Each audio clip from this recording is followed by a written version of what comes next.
We are live. Hello, welcome to another in the series of Socialist Action educational webcasts. Tonight, the topic is COVID-19, Capitalism is the Virus. My name is Barry Weisletter. I am co-editor of Socialist Action newspaper, which is this publication. Chair of the NDP Socialist Caucus and the Federal Secretary of Socialist Action, Ligue pour l'Action Socialiste in the Canadian state. I'm your host for this program. We are delighted to have as our speakers tonight, Robbie Mahood, who is a semi-retired physician and a leading member of Socialist Action in Montreal, and Daniel Tarade, a Socialist Action member and grad student in science at the University of Toronto. We scheduled the participation of Tom Baker, an expert in animal diseases and an SA member in Hamilton, Ontario, but we are experiencing connectivity issues. If he's able to join the webcast tonight, we'll be delighted to have him participate. So each speaker will have 10 minutes to present, after which we will go to questions from the online audience. You can submit a question by accessing the webcast directly from YouTube and by typing it directly on the chat column. We welcome your questions. Our presenters will do their best to answer them. If you like this webcast, please subscribe to the Socialist Action YouTube channel. If you agree with what you hear during this program, please join Socialist Action by signing up at our website, www.socialistaction.ca. That's www.socialistaction.ca. And by calling 647-986-1917. That's 647-986-1917. So, welcome again, and first we're going to Robbie Mahood. Thank you, Barry. Well, I'll make some hopefully focused remarks on the epidemic, but a little bit more on the broader political and social context. I would say, first of all, that the epidemic may have reached a peak in Canada at 60,000 cases and 5,000 deaths so far. Worldwide, we're edging toward 4 million cases, of which 1.5 million are in the United States. The death per case ratio of COVID-19 does not seem to be particularly high, perhaps only somewhat greater than the annual influenza epidemics. But the prevalence of COVID-19 is much greater than the flu virus. It has a longer incubation time so that most cases go unrecognized, and it has a higher rate of hospitalization and lethality compared with the flu. Death rates rise in coronavirus infections with age and pre-existing chronic disease. Hence, its high mortality in the elderly, rising to 15% over 80 years of age. Well, there are many unanswered questions about this virus, which I will leave aside for the moment. We can try to go as far as we can to answer them, but basically we remain largely in the dark about many crucial questions. In Canada, 93% of the deaths have been in Quebec and Ontario, with Quebec particularly hard hit, accounting for 3,000 of that total, actually the majority of deaths in the country.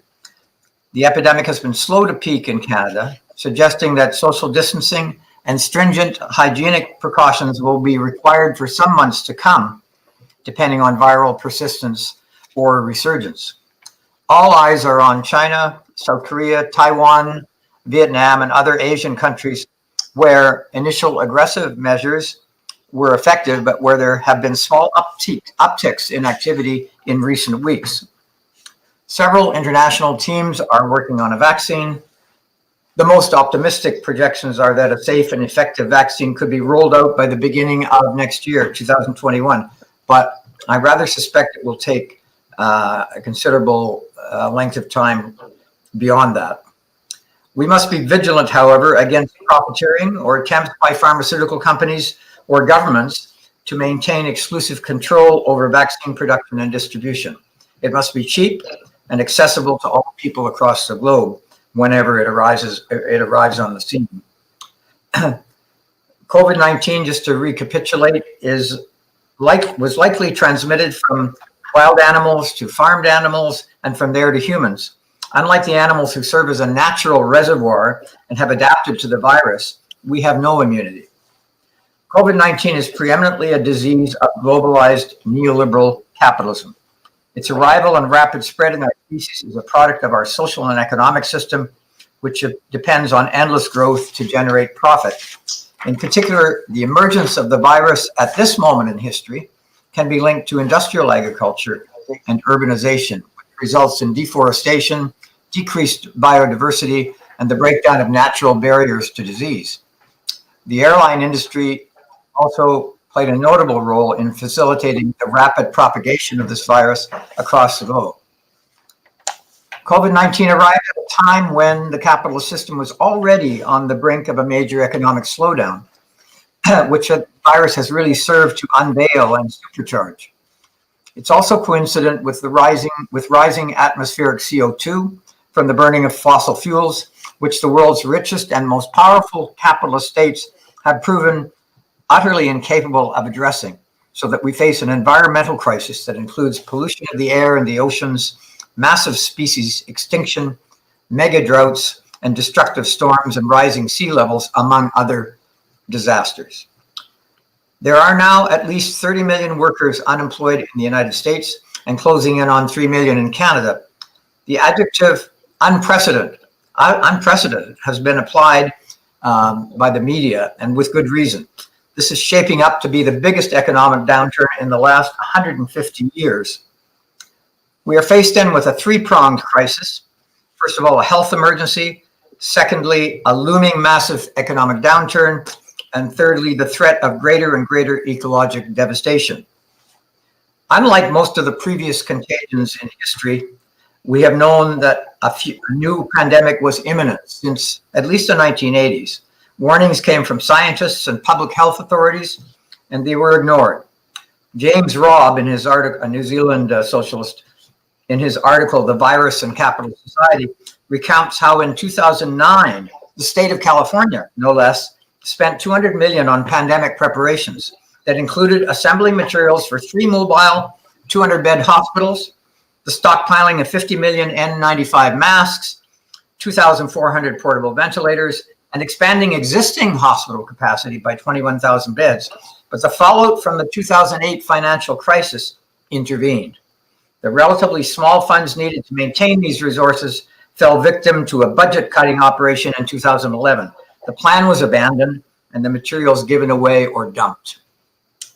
The pandemic has exposed in a very abrupt and dramatic fashion the irresponsibility and waste, long-standing inequities, as well as the anarchy and fragility of the global capitalist economic and social order.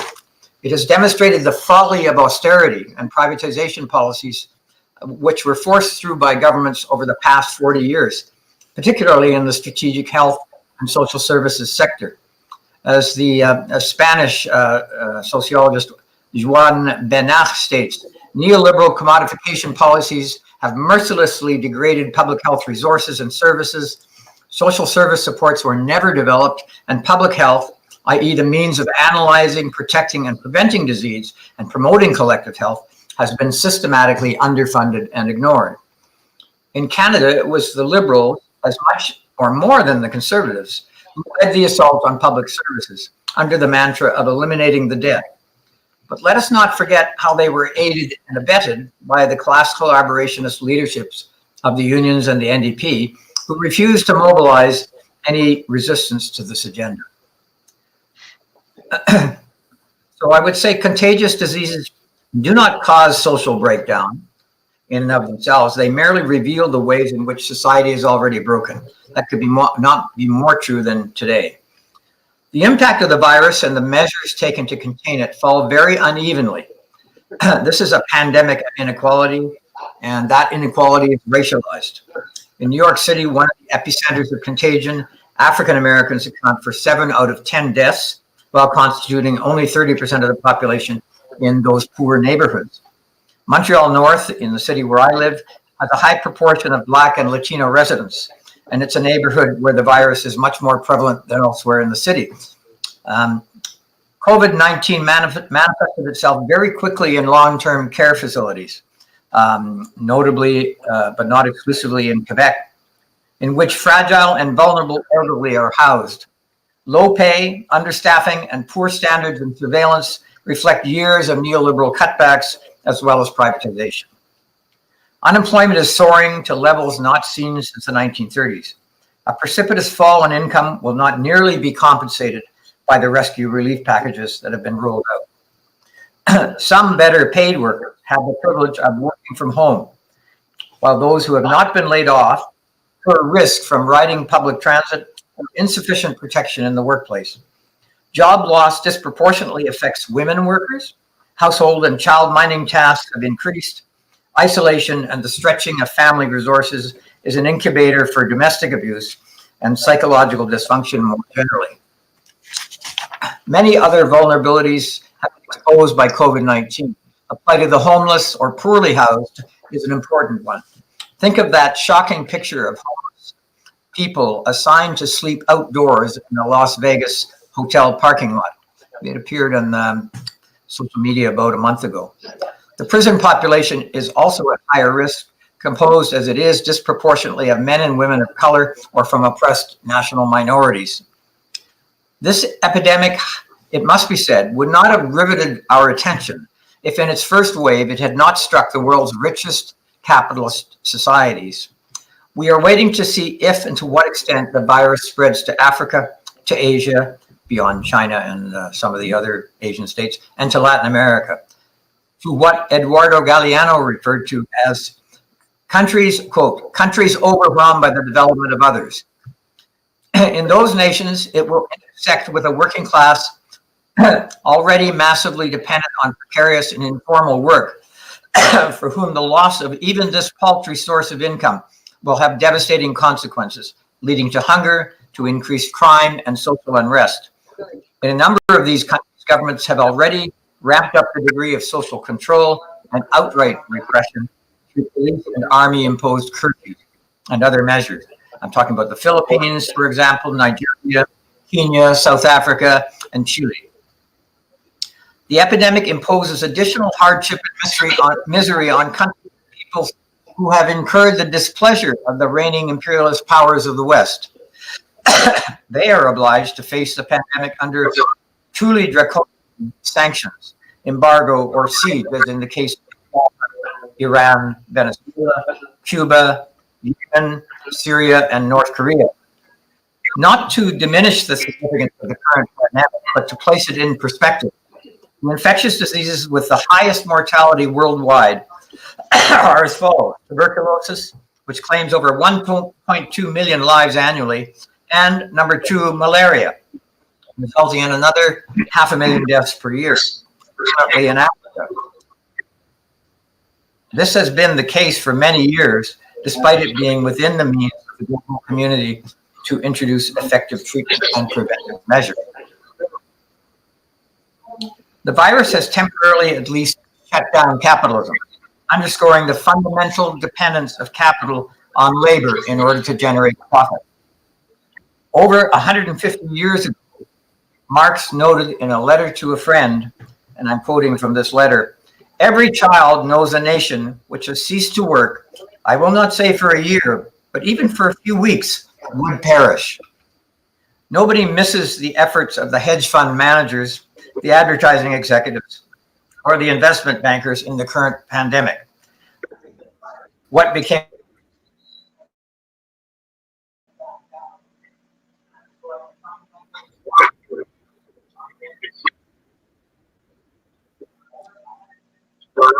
It appears that Robbie is having issues. Can everybody hear him? No. No. All right.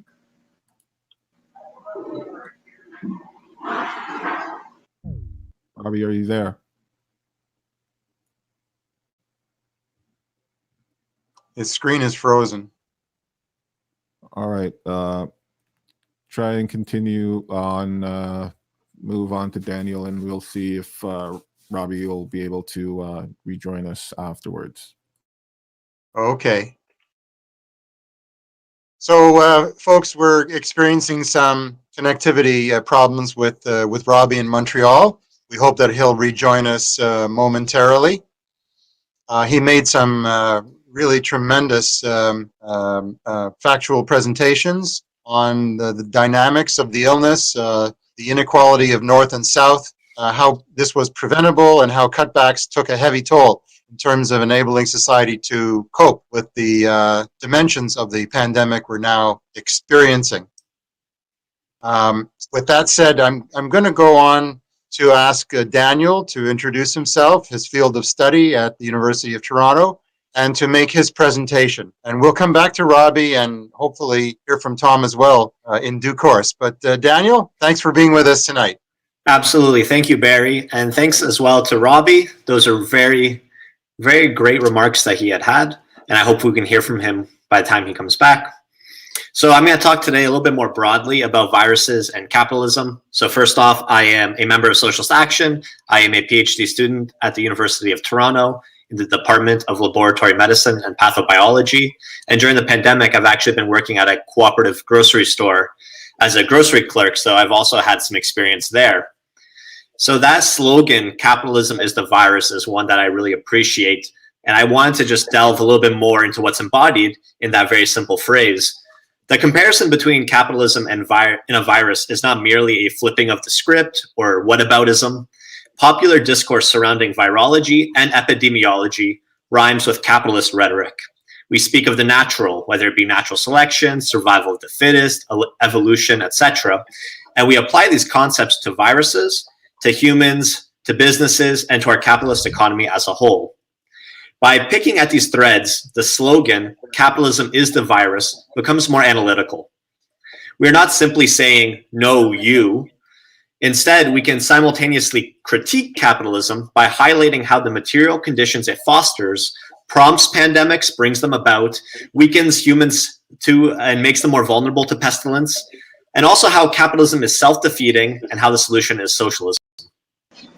Now, this was a point that Robbie was making regarding the world today and the inequality between North and South, and how there are many diseases that kill millions of people a year, but since they're largely confined currently to Africa and maybe Latin America and some other places, the scientific and pharmaceutical companies don't really care about it. So throughout history, viruses and bacteria have been the number one killers of humans. Things like tuberculosis, pneumonia, smallpox, polio, measles, influenza, cholera, etc. It is only recently, in the last 50 or 100 years, when diseases of old age, like cancer and heart disease, have instead become the biggest killers of humans. And this has happened really in the so-called Western world. It's in that same 100-year period that life expectancy has soared from around 50 years in 1900 to 80 years today, and that again is in countries like Canada. This dramatic shift is commonly attributed to scientific and technological advances like the discovery of antibiotics, which entered clinical practice in 1942, and widespread vaccination against numerous viruses, which started being introduced in the 1800s and continue today. By extension, these advances are often linked to capitalism, this free market of ideas and competition between corporations for profit, which brings about innovation. And although this is a tempting hypothesis, this relationship really is not borne out in the data we have at hand. For example, mortality due to tuberculosis had already declined 90% from its peak in the mid-1800s before antibiotics entered clinical usage in the 1940s. Measles killed fewer and fewer people every year in the early 1900s, despite no change in incidence level, before an effective vaccine caused the number of cases to plummet. So what was the cause of the decrease in infectious disease mortality in the years leading up to effective treatments and vaccines? Thomas McEwen, epidemiologist and historian of medicine, put forth a thesis in the 1960s that argued that increases in population in the 1800s resulted from increases in nutrition due to improving economic conditions. And this idea really has gained significant traction since then, including with evolutionary biologist Richard Lewontin, who wrote about some of these ideas in his text, Biology as Ideology, which I strongly recommend. So what brought about that improvement in nutrition in Europe and in North America in the 1800s? Well, the Industrial Revolution no doubt played a key role as it led to more efficient means of production, more efficient agriculture, and increased wealth generation. But importantly, the Industrial Revolution and the machinations at play were not sufficient. The first wave of the Industrial Revolution, which started sometime in the mid-1700s, led to that increased efficiency means of production and increased wealth. But it took at least 50 years before the working class saw any significant increase in their wages. Why did wages increase then? It is not a law of capitalism that real wages for the working class increase with time. In fact, it's quite the opposite. Rates of profit fall over time due to competition between companies. And workers inevitably get squeezed one way or another, either due to outsourcing, let's say to the global south, or due to automation and layoffs, or due to stagnating wages for a long period of time, or due to austerity measures and cutting of benefits. Instead, what we saw in Europe in the early to mid 1800s was a growing union movement that pushed and won better wages, safer working conditions, and more democratic say in the government. For example, in the UK, you had the Chartist movement. Mass organization, general strikes, and militancy redistributed a small amount of that massive wealth accumulation that we saw in the early stages of a capitalist and industrial system. And this improved living conditions with improved access to food, better nutrition, etc., which directly led to that increase in resilience to pestilence and increased life expectancy. So this all ties in with what Marx and Engels write about. They view history through the lens of historical materialism. And they wrote that the transition from feudalism to capitalism was necessary due to the material conditions present. And similarly, the conditions for the transition from capitalism to socialism is also fostered within the capitalist system itself. Capitalism digs its own grave, and if we don't bury it in that grave, it will dig a grave for all of us. Which brings me to a discussion I came across on the internet near the beginning of the pandemic. It was a discussion on viruses and natural selection. One person commented to another that a virus capable of wiping out humanity would never evolve because it is self-defeating. That once all humans are killed by this virus, the virus would have no more host and would go extinct as well. Instead, they argued, because of natural selection and survival of the fittest, only viruses that effectively propagate will ever emerge. And this idea that evolution has foresight and plans accordingly is very common, and you see it even among scientists. Similarly, proponents of capitalism co-opt ideas of natural selection. They talk of the free market of ideas and a survival of the fittest, where the best innovations will be the ones that make the most money. Those companies will be the most successful. It's the hardest and most intelligent workers that get hired. And that over the years, society improves through this competition that's driven by profit. And that is a myth. Because evolution is not forward thinking and neither is capitalism. The only evidence you need for evolution not being a prescient process is that species go extinct all the time.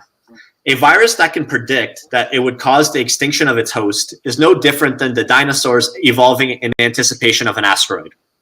The only reason why a killer virus hasn't emerged is that all the characteristics needed for such a virus are just biologically improbable. We've just been lucky so far. But just like the evolution of viruses, the natural selection you see in capitalism is reactive. In both spheres, all it comes down to is what propagates or profits most in that short-term moment. It is a rule of capitalism that short-term profits are better than long-term losses. There is no purifying selection in capitalism that roots out companies that place human survival in peril. In fact, it's quite the opposite. It just so happens that you can profit more by ignoring environmental regulations or lobbying to overturn environmental regulations or funding misinformation groups to try and stall any sort of meaningful action for climate change. Or lying about emissions if you're a person like Volkswagen or a company like Volkswagen that designs a car rather than designing a car that emits less. Companies also buried internal scientific studies about how cigarettes cause lung cancer or how a diet high in sugar causes diabetes. And instead they founded industry and lobbying groups to try and market this better and to obtain subsidies from the government.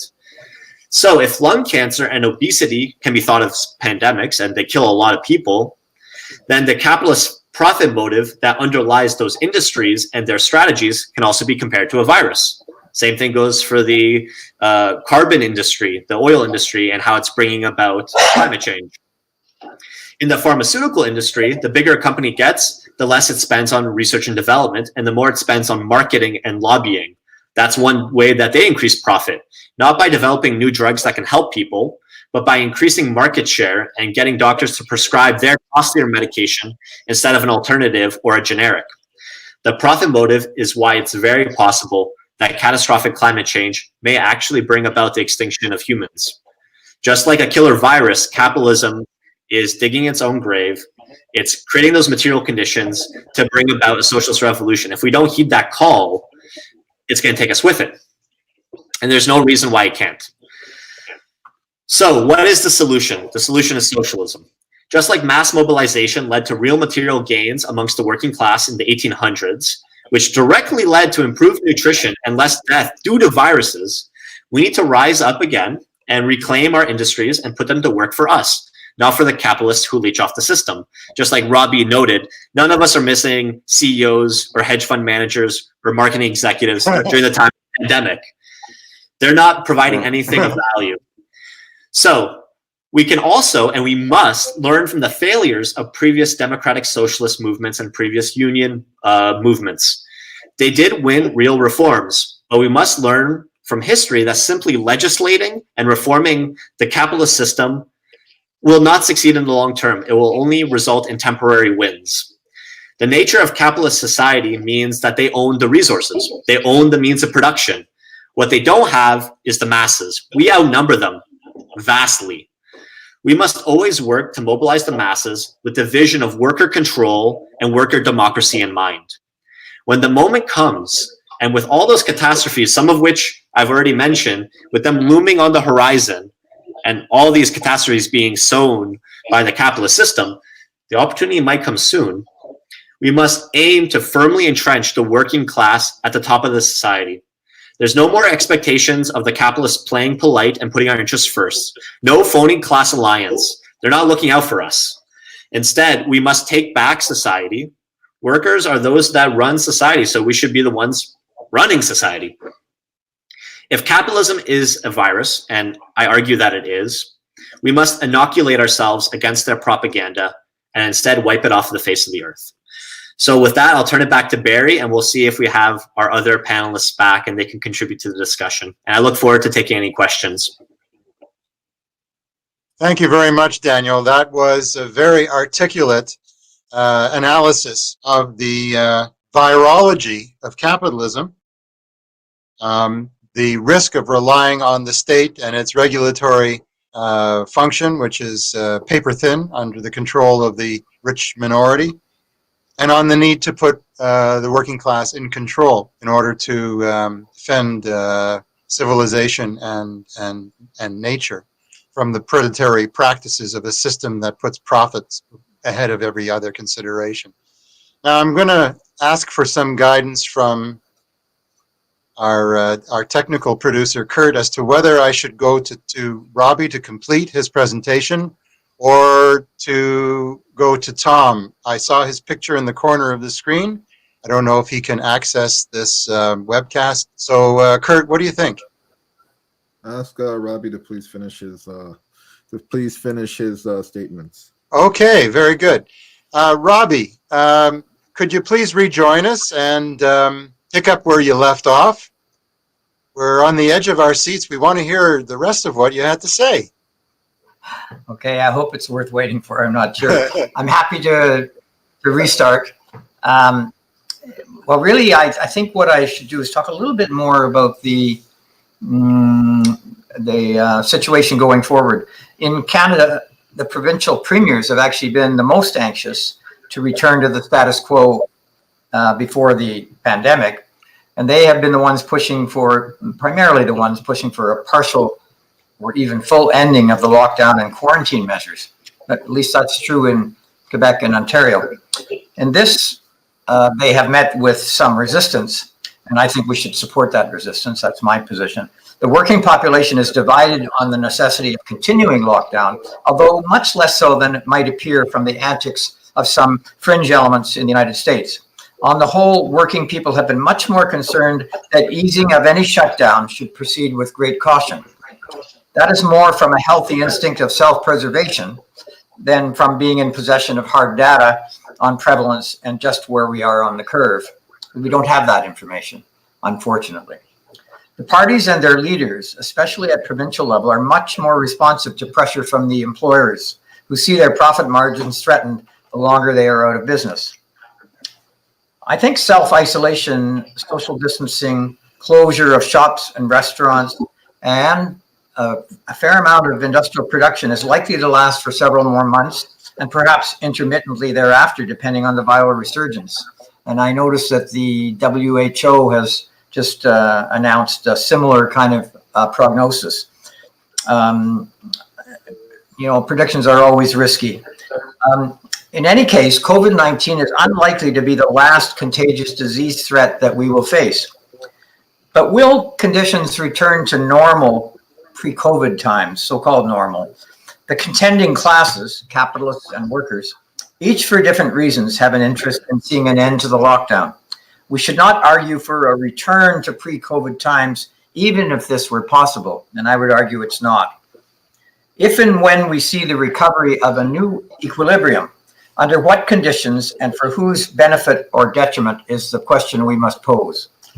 I'll repeat that under which conditions and for whose benefit is the new equilibrium going to address? The pandemic has revealed the fragility and the bankruptcy of globalized capitalism. Now, mainstream economists, whether from a conservative or liberal standpoint, did predict a V-shaped recovery. For them, it was all about the pandemic, and once that's been brought under control, we can return to business as usual. Well, the pandemic is not under control, and even if it were, it has provoked a major global economic downturn, whose depth and duration have yet to be revealed. Unemployment, though, is already skyrocketing to levels not seen since the 1930s. Michael Roberts calls it potentially the biggest economic slump in the last 150 years. The employing class will certainly seek to drive down wages and working conditions of workers, all the more so when their profits are squeezed. They will try to double down, in other words, on austerity. The labor movement's response must be unequivocal. This is a crisis of the capitalist system, and working people should not be obliged to pay for it. In this respect, labor's response is partly defensive, not to accept any worsening of conditions that existed prior to COVID, but also offensive, since the systemic crisis brought into the open by the virus enlarges the vision of what is possible and has the potential to move working people into a more active political stance. And that requires a comprehensive program for the labor movement that should be debated and adopted in the unions, in the NDP, and in the social movements. Our response in Socialist Action has been to try and combine immediate and transitional demands, taking into account the combined nature of the crisis that we face. I'll just mention a few programmatic demands that I think are important to emphasize. One is to expand and strengthen the public healthcare system. We should expropriate private long-term care facilities and increase staffing in all such facilities with decent pay and benefits and healthcare surveillance for staff and patients. Expand Medicare to include psychotherapy, dental care, physiotherapy, and other services essential to maintaining health. Nationalize the pharmaceutical industry, as well as the medical equipment and supply sector. Redirect this resource to pandemic preparedness and the development of vaccines and treatments. Ramp up mass testing for COVID-19 to identify and isolate contacts and clusters to help track and control the epidemic. Close down all non-essential industrial activity and services with provision of adequate sick leave and compensation for all workers affected. Close down the energy mega projects such as the Site C Dam, Trans Mountain, and the Coastal GasLink projects in British Columbia, and the Alberta tar sands production. Provide income support and a just transition to ecologically sustainable and socially useful employment for all the workers who may be displaced. Ensure coverage for all migrant and undocumented workers. Restore and expand funding for research and science with a focus on the climate emergency and public health. An immediate wage boost for workers in the food and agricultural sector is called for and should stay in place post-epidemic, if there is such a word we could apply. Extend the Canada Emergency Relief Benefit and the Canada Emergency Student Benefit on the way to abolishing student debt and tuition fees. Remove the sanctions and the blockade against Cuba, against Iran and Venezuela, against Gaza, and also against North Korea, Syria, Yemen, to name some other countries.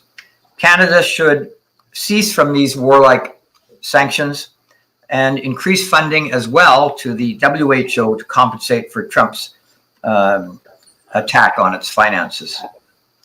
No bailouts to corporate Canada, whether to the oil industry or the airlines, at least not without public ownership of these key sectors of the economy, along with the banks under democratic worker and community control with public accountability. We really need public banks whose task is to play a useful social function and to not engage in speculation. We should also nationalize Amazon and the social media sector and the monopolies that control it. We should demand a decent living wage for every adult, regardless of their immigration status, with no cuts to social programs and special benefits, and no privatization of public services. Jobs for all can be had by reducing the hours of work, but that has to be without loss of pay or benefits. We need to freeze residential rents and mortgage payments, ban evictions, and oppose any cutoff of heat, electricity, water, or internet service. There's no question that greater hardship and privation lie ahead for the world's laboring masses, but it will not do to just sit here wringing our admittedly well-sanitized hands. Our task as committed revolutionary socialists is to roll up our sleeves and lend our weight to the struggles which are coming in the upcoming period to defend living standards, to safeguard lives, and the conditions really in which life is reproduced. We have to remind ourselves that at moments of major social upheaval, if the labor movement and left fail to unite around a socialist alternative for society, there are reactionary forces waiting in the wings, including fascist groups, who are ready to move in and misdirect popular anger to support their racist, misogynist, climate toxic, and warmongering agenda. So that's the end of my remarks, and I'll leave it at that. Happy to answer any questions. Thank you very much, Robbie. That was marvelous. A very detailed programmatic response, summed up, I guess, with the phrase, "We refuse to go back to pre-COVID times." Contrary to what Stephen Harper says in a recent article published in the Wall Street Journal, we don't need less government and more market. It's quite the other way around.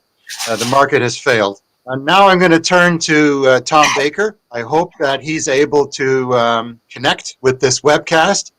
Thank you for your patience. Look forward to what you have to say. Tom, please introduce yourself and your field of activity.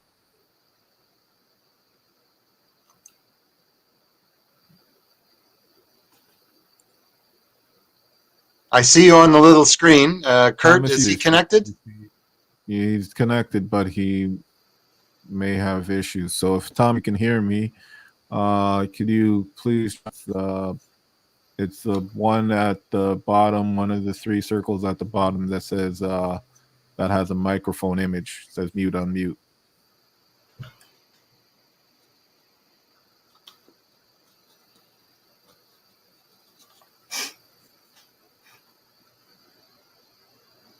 So it looks like Tom is having not able to issues connect. And, the only one having issues. Okay. As YouTube is having issues, many of our viewers are commenting through our WhatsApp group that that they are having issues watching the live stream at the moment. That Okay. YouTube is not allowing them to be able to view any content, not just our own. So it seemed that YouTube is having some major issues at the moment. YouTube is experiencing technical We are difficulties. still live, however. Okay, well, if Tom is able to join us, we will let him cut in whenever that proves possible. For now, I'm just going to mention one thing, and then we're going to move to questions. The scandal involving long-term care centers is particularly acute in Ontario and Quebec. Over 80% of those who've died from COVID-19 have perished in these seniors' homes, nursing homes, long-term care centers, and over half of them are privately owned. And that's where the incidence of mortality due to COVID is at the highest, in the privately owned home care centers. And this includes, of course, the vulnerability and mortality of staff who are underpaid and overworked, and up until the middle of April, we're moving from one center to another as a vector of transmission. It's a very tragic situation, heartbreaking situation. We demand public ownership. We insist that all healthcare should be integrated into Medicare, should be a public service provided at cost and not for profit. No one should profit from human frailty or illness. That's what Socialist Action fights for every day, and we may be engaging in direct action in support of long-term care workers and the unions that represent them in the Toronto-Mississauga area. We'll see. So now I'm going to ask Kurt to read 2 or 3 of the questions, and I'll invite Robbie and Daniel to answer the questions that they wish to answer. Kurt, please speak up. There was some connectivity issue with your feed as well. So let's give it a try now. Go ahead.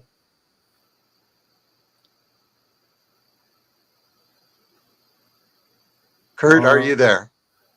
Right. So actually, I only have one question. We can't hear you, Kurt. And I can hear. this is from. Okay, it seems that we're having issues all around. Can you hear me, Barry? All I right. can hear you, but We can hear you, We'll, Kurt. post this. Okay. Apparently, Kurt, you can All be right. heard by Daniel and Robbie, and don't mind me. Just go ahead and pose those questions. All right. Question to Robbie. The meatpacking industry seems to be a COVID magnet. Has there been any research done to link COVID-19 and meat and pork processing? okay. I hope Daniel can answer this. I can't really, but If you'd like, I can jump in on it. sure, go ahead. Go ahead, Daniel. So I think generally speaking, meat or any sort of food is a pretty poor vector for COVID. So my suspicion would be just that, I mean, it's a situation where you have a lot of workers working close together. So the fact that it's a meat processing plant is probably not exactly what's happening. It's just that it's an essential service where you have a lot of people working closely together. And that if you have an outbreak, it's going to spread very quickly. But just maybe this is what your question was getting at regarding what the role of industrial agriculture is in the broader scope of pandemics. And the answer is that there is a very tight connection there. There's a book written recently by Rob Wallace called Big Farms, Big Flu. I haven't had a chance to read the entire thing yet. Have read a synopsis though. And I've read quite a few other articles and things on this topic. And this is something that Robbie did bring up earlier, but since industrial agriculture really has started, you've had unprecedented contact between livestock and humans, and a lot of different viruses can jump between animals and humans. Influenza is a very prime example. That's why it's called swine flu, because it can jump from swine, from pigs. And then you have avian flu that can jump from birds. And this can include livestock, and can include poultry, chickens, and other things like that. And especially once you have a lot of these animals close together and humans, you can get a virus that goes from a pig into a bird. It can start mixing with other viruses, and you can create an entirely new virus that once it jumps into humans is something that our immune system has never seen before. So in 2009, that's what the swine flu was. That came from an industrial farm, either in California or in Mexico. It's probably not exactly clear where it's come from. And that went around the world and infected many hundreds of millions of people and caused many deaths. It wasn't as deadly as the coronavirus we're facing now, but it was a major pandemic. Similarly with the Spanish flu of 1918, started by many accounts somewhere in Kansas in the United States, and then spread as American troops went to Europe. Again, you're having these situations where the way we treat animals in an industrial sense to make them into a commodity for human consumption for the point of profit is directly leading to negative health outcomes in humans. And that's something that could be mitigated, but the corporations that profit from this don't want to lose it. Instead, they lobby, they have industry groups, they're actually heavily subsidized by the government. So it's not only a free market that's led to this, but the free market itself has infected and controlled or helps to manipulate the government into propping it up. So it's not even competitive, as proponents of capitalism would say. And it's the same issue with antibiotic resistance. There was a great article written by a supporter of socialist action. They speak at a lot of our events. It's called Superbugs in the Anthropocene. It was written by Ian Angus, and they chronicle the inappropriate usage of antibiotics. So, I mean, I like antibiotics. I like vaccines. They're great. They're technology that can help alleviate a lot of human suffering. But they were inappropriately used by a lot of companies. They're added to cosmetics. They're added to industrial livestock feed. And that has selected for resistant bacteria, which now kill around the world 700,000 people. And it's predicted by 2050 to kill 10 million people around the world, 400,000 in Canada. And that's, again, an existential crisis that might be in the same ballpark as catastrophic climate change, and one that the for-profit industries are not dealing with because it is not profitable. Instead, it's going to be the working class people to deal with it. So I'll turn it back to Barry and Kurt to see if you have any other questions, or Robbie, if you'd like to jump in and add any other comments on this particular discussion. Robbie, do you want to add anything, or should we go to an industry? I know that Trump declared the meat processing and preparation industry an essential service and ordered the workers to stay put, stay on the job. But he got some fight back from, at least in some parts of the industry, from the workers themselves. I don't know how far it went and whether he's had to retreat from that imperious order. But I think what Daniel said is true.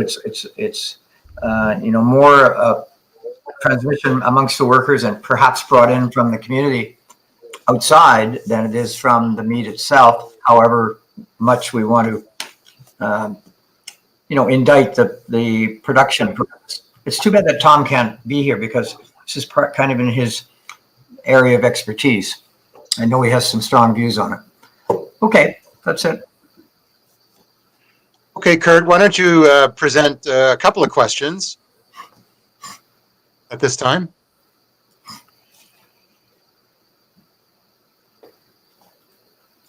Somebody's muted. Maybe. Oh, there we go.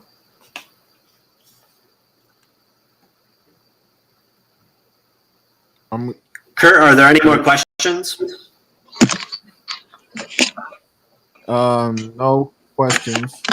But we do have our comrade Tom Baker is here. We can see if he wishes to do his presentation. Maybe. I can't hear you, Kurt, but Daniel and Robbie, can you hear? Yes. We can hear. Tom is going to give his presentation now. Oh, terrific. Go ahead, Tom, if you're there. Good.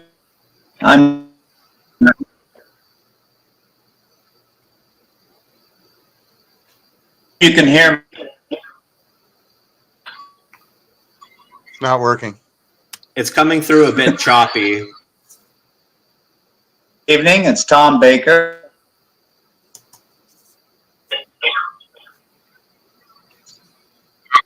No.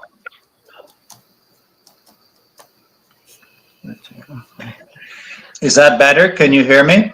Yes. It's very, go ahead, Tom. Give it a try. It's rather choppy, but Sure. we'll give it one more try.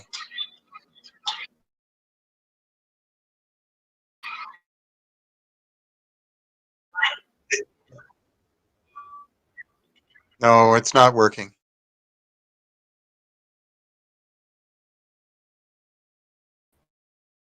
Okay, Kurt, if there are any more questions, please convey them now. Good evening.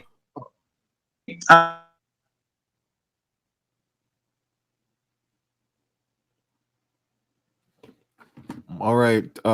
This- Unfortunately, Tom's having issues, and One, we're all having issues today. Even YouTube today seems to be not destined for to have a good quality event.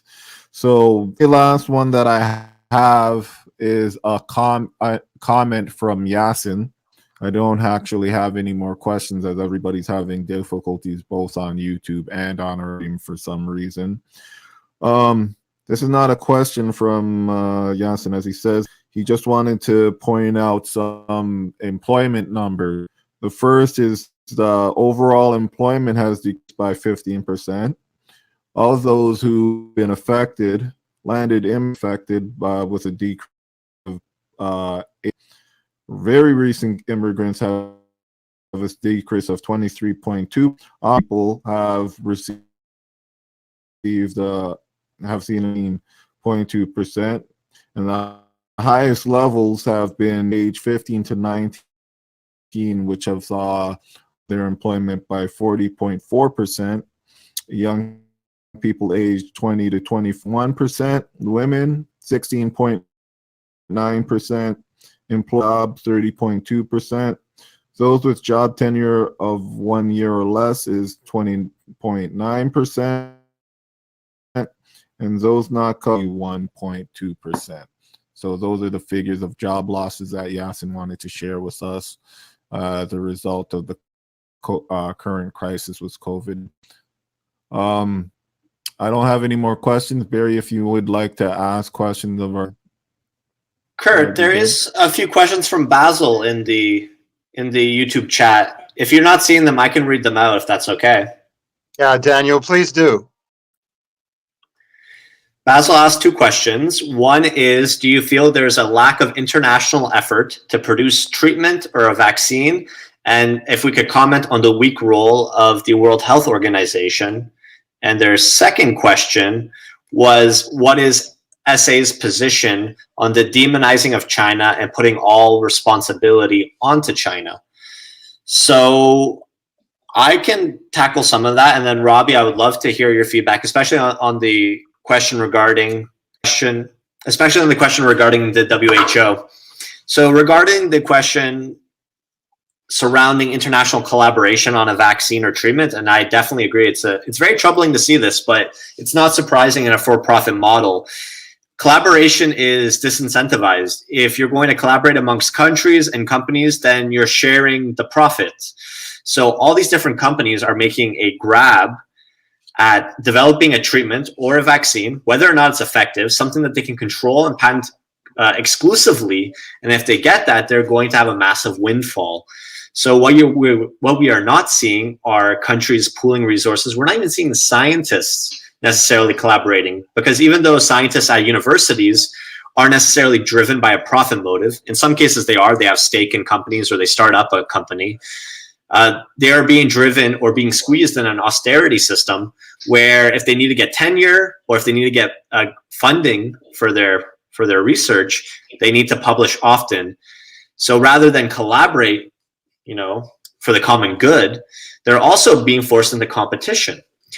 And all of this is very ineffective in terms of developing a treatment or a vaccine. You're going to have multiple people around the world pursuing the same dead ends.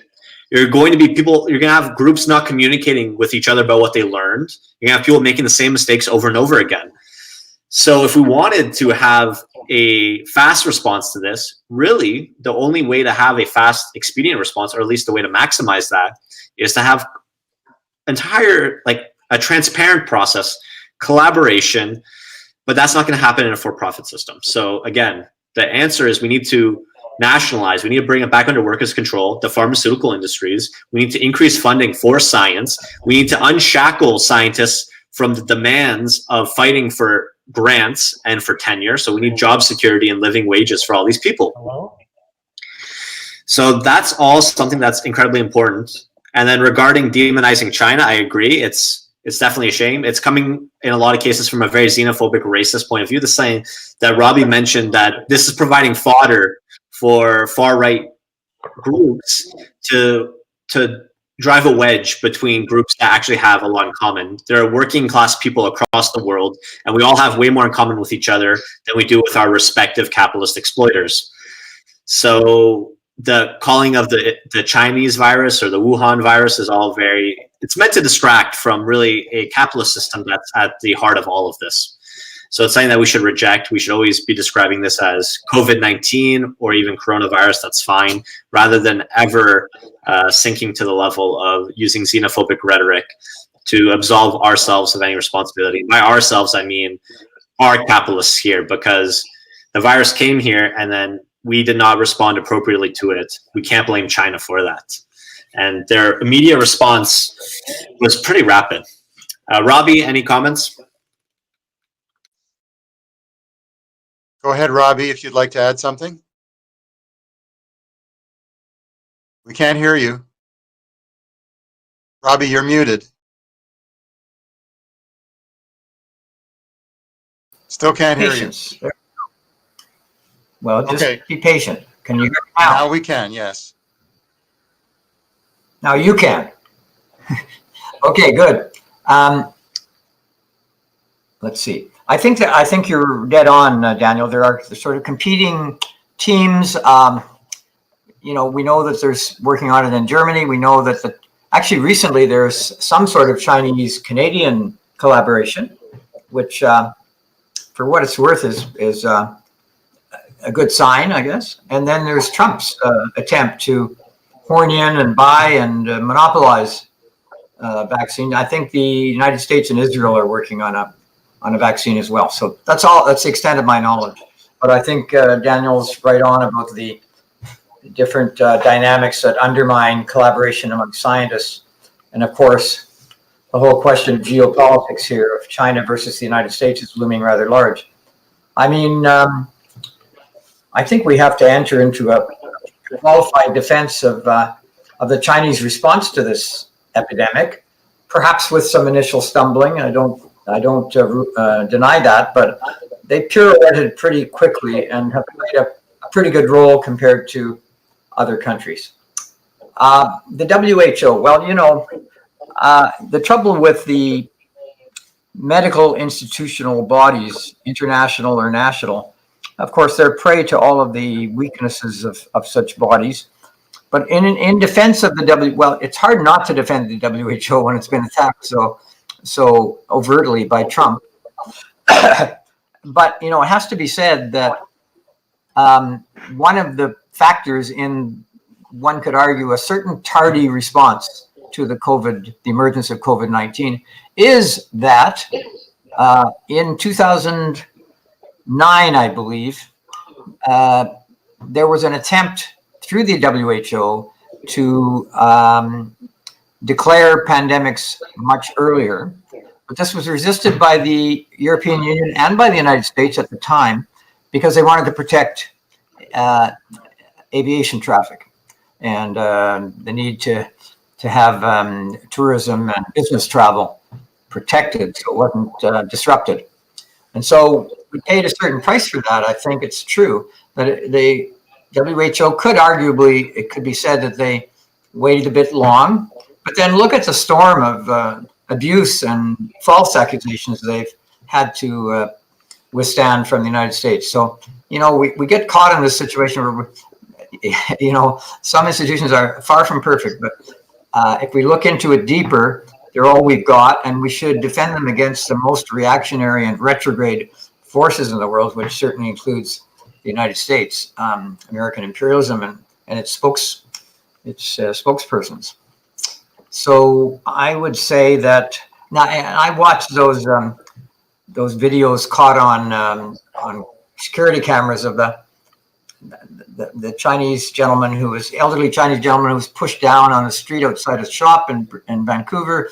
And then another video of a elderly Chinese woman who was, pushed down onto the ground by some big guy.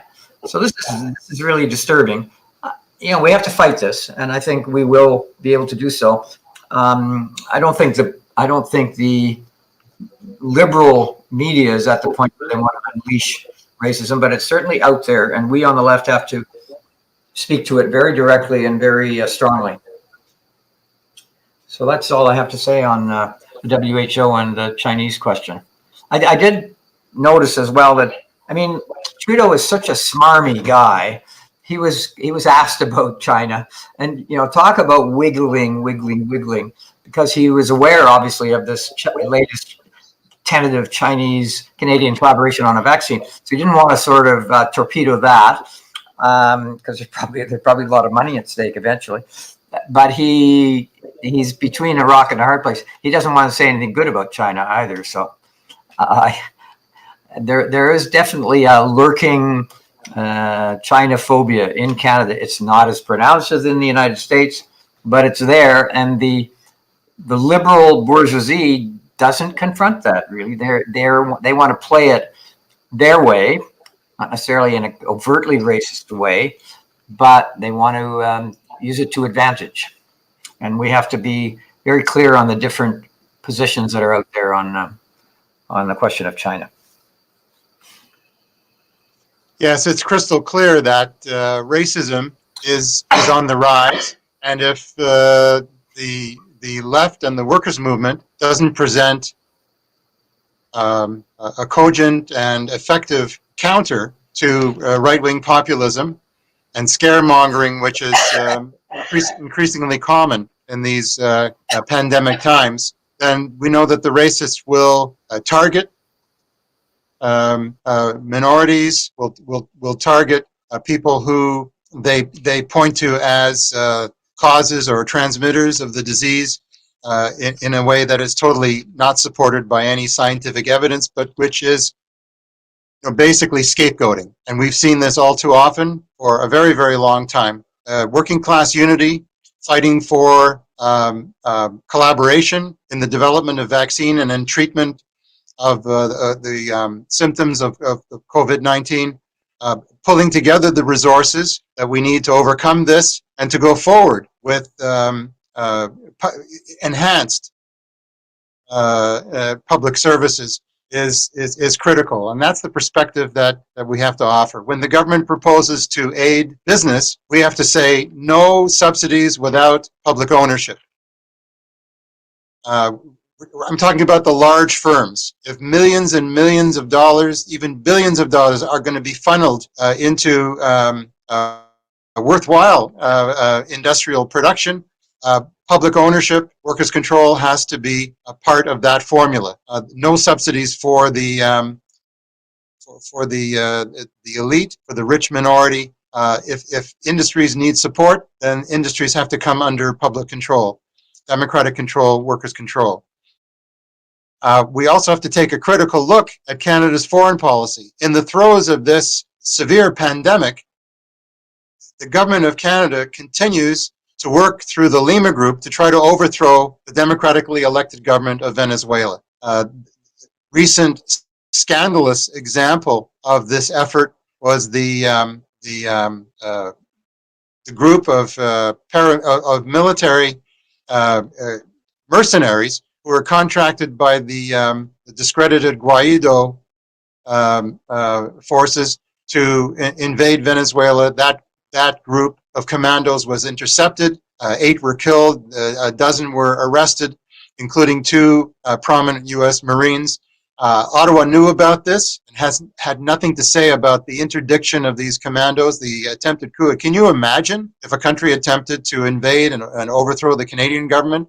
It wouldn't be neutral. And the people of Venezuela have a right to receive the medical equipment and aid that is necessary to combat COVID. Now, Venezuela is actually doing a very good job of combating the disease. It has a low incidence compared to other South American countries, but it's still cut off from aid and trade thanks to the embargo, which is enforced by Washington and which is supported by Ottawa. Absolutely disgusting. A positive example, on the other hand, is revolutionary Cuba. Cuba is a model of solidarity in COVID-19 fight. Cuba sends doctors, not bombers, to the people of the world who are contending with this situation. It's an example of what a socialist Canada could and would do in terms of harnessing the resources of society to deal with the pandemic, to share the results, to try to provide treatments, including ultimately a vaccine, to those who are suffering. Cuba asks for no reward, no special recognition. This is just part of the DNA of the Cuban Socialist Revolution. And that's why Socialist Action is such an ardent supporter of revolutionary Cuba, because of the exemplary role it plays in sending doctors to Italy and other European and African and Asian countries, now and in the past, when there's an earthquake, when there's an outbreak of a disease, of problems with water and air and climate. Cuba is the first to provide assistance, and that's the example that should be propagated. So shame on Justin Trudeau and Chrystia Freeland for continuing to provide cover and support for efforts to overthrow the democratically elected government of Venezuela, lift the embargo, lift the sanctions, and in fact support efforts that are in the interests of humanity in fighting the pandemic and building a better world. We refuse to go back to pre-COVID times. We need more public sector, public service, not more private sector, in order to advance the interests of humanity. Sorry, I couldn't help myself. Have to make that declaration. So, we have any more questions or input from Daniel and Robbie? Kurt, we're in your hands. What do you suggest? Well, I'm pretty sure everyone knows that Barry can't hear me. Daniel just relayed this message. I believe we should wrap up and have final comments from our Okay, guests. we're going to have final comments from Daniel and Robbie, and then I'll make a few announcements and we'll conclude for the evening. Daniel, how would you like to go first in the roundup? Sure, sounds good. So I always appreciate being part of these discussions. Talking about viruses and socialism it's a lot of fun for me. So I just want to reiterate some of the points that have already been brought up, to be honest. Robbie's correct. This is not going to be the last pandemic we face. This is going to keep happening, and that's just the nature of the planet we live on. Viruses will just keep popping up, and so we have to really think about what kind of response we want. And maybe having this pandemic now really can allow us to imagine what our fantasy response would be. And I imagine, like all of you, a fantasy response will be one where workers aren't punished. You're not laid off, and then all of a sudden you can't afford rent. It's a place, or it's a response where you are guaranteed to still have access to your home, to food, to shelter, to water. You're not forced into precarious work. You're not forced to work on the front lines without PPE. We're not having profit put ahead of human lives. We're not going to have airplanes still traveling and cruise ships still disembarking in the middle of a pandemic, knowing that they're very well going to be spreading ill people around the world and just fanning the flames. The response has to be one that addresses the virus head on. It's one that listens to scientists and empowers scientists to make decisions that are for the best of people, not for profits and corporations. So just like there's the slogan, we're not going to go back to pre-COVID times, that's not just to address the other systemic injustices in a capitalist system. It's also to prepare ourselves for the next COVID, because we can't be naive and assume it's not going to happen. There are outbreaks all the time. Pandemics happen. And like I mentioned earlier, there's no reason why we can't be faced with an absolutely killer virus. Evolution doesn't work like that. Evolution will not be kind to us just to be kind to us. So with all of those things in mind, we need to lay down the groundwork right now, not only to come out of this current crisis better off than we were before, because just like Robbie mentioned, the economy comes to a halt when labor stops working. We're the building block of the entire economy. We're the building blocks of this entire society. We're the ones that matter and do things. So we really should be coming ahead all the time, perpetually. But we also need to do this to address the looming existential crises, whether it be the next epidemic, whether it be drug resistance with bacteria, whether it be catastrophic climate change. So those are all topics we've discussed in the past. We'll keep talking about them. So look at our other videos on this topic, and I'll turn it over to Robbie now for his closing remarks. Okay. Thanks, Daniel. Thanks, Daniel. Well, I don't have too much to add. I mean, that was very well put, and I think I would second all those recommendations. Some of the things that we need to look at as we're moving forward is the restructuring of the labor force, which I think is in the cards. I think we need to. It's going to happen regardless of what the capitalist class has to say about it, but they're going to try to take advantage of it for sure. And their agenda will be to reimpose a system of guaranteeing their profits. But the labor movement also has to have a response to this. I think the question of the unemployed worker looms very large here, and maybe we need to revisit, at least in principle, the 1930s depression, when the left played a big role in organizing the unemployed. It's a different time now, and it's a different workforce, but this is quite an important issue going forward, I think. I don't think there's anything else I would like to add at this point. I'm sorry Tom couldn't join us, and I look forward to talking to him in due course about what he would have said, and maybe another time. Thank you very much, Robbie. I'm going to, first of all, express our thanks to Robbie and Daniel Terade, and to our wonderful producer, Kurt Young in Mississauga, and to everyone who participated in tonight's conversation. Clearly, the level of participation through questions is usually much higher, but was constrained by the technical difficulties we experienced. I've been getting messages on my cell phone from across the country saying that there's a big problem with YouTube, it's down, and other problems in the social media field. So we're not alone in this, and we hope that we will pass through this technical morass and be able to produce top quality videos in the days ahead. So thank you all for your patience and your participation. I again want to invite you to subscribe to Socialist Action newspaper. It's $25 a year delivered to your door. You can fill out the form on our website, www.socialistaction.ca. That's socialistaction.ca to subscribe to the paper and to get on our mailing list as well. If you'd like to talk to us about joining Socialist Action, we invite you to write to socialistactioncanada@gmail.com. That's socialistactioncanada@gmail.com, or just call our number, 647-986-1917. 647-986-1917. Once again, if you enjoyed this show, please subscribe to the Socialist Action YouTube channel. The next Socialist Action webcast is titled Keep Your Rent, Tenants' Rights in the Age of COVID-19.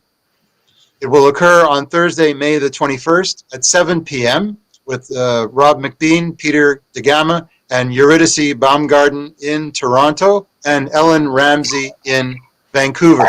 All of the above are active in the fight for tenants' rights and to deal with the housing impacts on society with the present pandemic. I also draw your attention to the very next online event, of which Socialist Action is a co-sponsor. It occurs this Saturday, that's 2 days from now, May 16th, and I refer to Al-Nakba 72. Nakba is the Arabic word for catastrophe. 72 years ago, Palestinians, it was the culmination of the forced removal of Palestinians from their homeland. So we will have on Saturday a cross-country online Day of Action for Palestine. Again, that's on Saturday, May 16th, starting at 2 p.m. Eastern Time.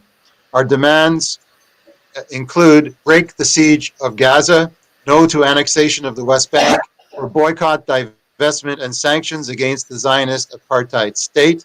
The online rally will feature speakers from Palestine House, Canadian Coalition for Boycott, Divestment, Sanctions, Independent Jewish Voices, Socialist Action, the Canadian Union of Postal Workers, and Sid Ryan, past president of the Ontario Federation of Labor. I invite you to get in touch with us about our literature. This is one of our most recently produced booklets, Eco-Socialism versus Fossil Capitalism, and we have many others on topics of interest. So write to us about ordering a copy, which can be mailed to you. And we also are very pleased to participate in the production of Turn Left, the annual magazine of the NDP Socialist Caucus. You can see from the cover of this one that it's very much in tune with the environmental and pandemic challenges that we face currently.